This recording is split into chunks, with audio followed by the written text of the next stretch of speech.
After years of scrimping and borrowing, Wu Sung finally managed to get a loan and buy an apartment in the Royal City Silios complex. Dreaming of stability and prosperity, believing that the upcoming GTX line would increase the area's value. However, 3 years later, in 2024, everything began to unravel. The real estate market crashed, the future of the GTX line became uncertain, and Wu Sung, burdened by debt, watched his dream collapse.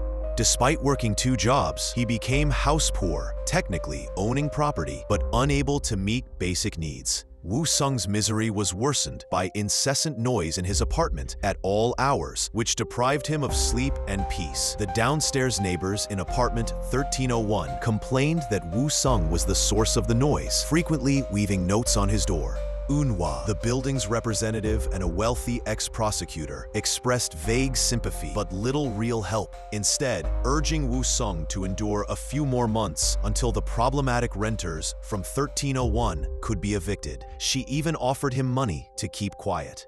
At his lowest point, Wu Sung was persuaded by a friend to make a risky, all-or-nothing investment in a cryptocurrency scheme, hoping to pay off his debts. Since he lacked seed money, he applied for another loan but was denied, forcing him to sell his apartment to the first immediate buyer. With the funds raised, he invested in a crypto pump, and the profits reportedly rose as expected. However, the noise inside his apartment grew so unbearable that Wu Sung began to lose his grip on reality. Eventually, all the neighbors confronted him at his door, blaming him for the noise. He denied responsibility, instead blaming the downstairs neighbors, and allowed an officer to search his place. During the search, the officer and a man named Jin Ho discovered hidden speakers in Wu Sung's apartment, which surprised Wu Sung. He believed the downstairs neighbors had placed them to frame him. The neighbor 1301 then assaulted him, and then he fell to ground and feigned injury, making it appear as if Wu Sung had hurt him, leading to Wu Sung's wrongful arrest. The next day, Wu Sung had to stop trading and withdraw all his profits before the market fell.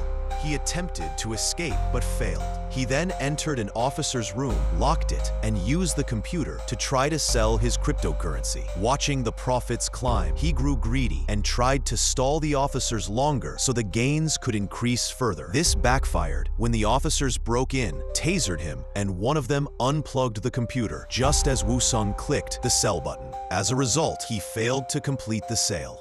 Later, when Eunhwa helped him leave the station, Wu Sung was completely depressed, realizing he had lost everything. He wrote a suicide note to his mother, planning to end his life, but Jin Ho intervened, pretending to help him.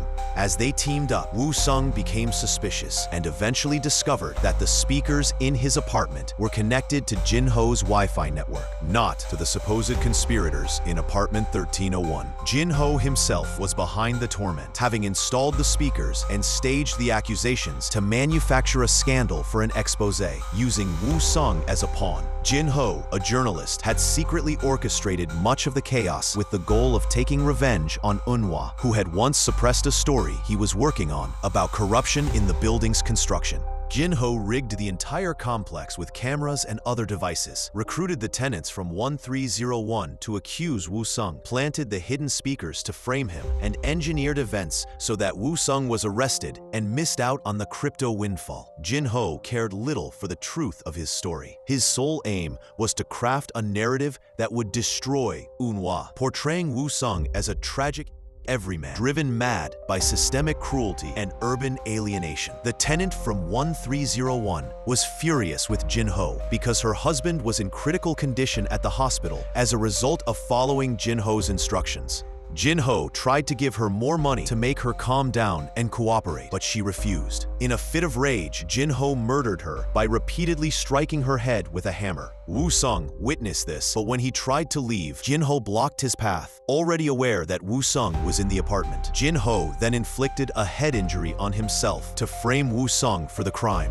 The situation escalated further. As Jin Ho was about to kill Wu Sung, he convinced him not to and said that he would help with his mission. The two men then stormed Eunhwa's penthouse, carrying the corpse of their neighbor from 1301, whom Jin Ho had killed.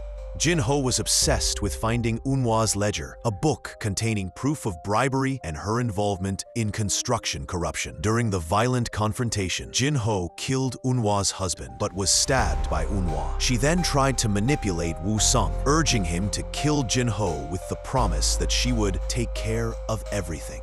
With Jin-ho seemingly dead, she revealed her true nature by hitting Woo-sung with a golf club. While he was down, she showed him where the ledger was hidden and was about to finish him off. However, Jin-ho, who was faking his death, rose and strangled Eunhwa, killing her.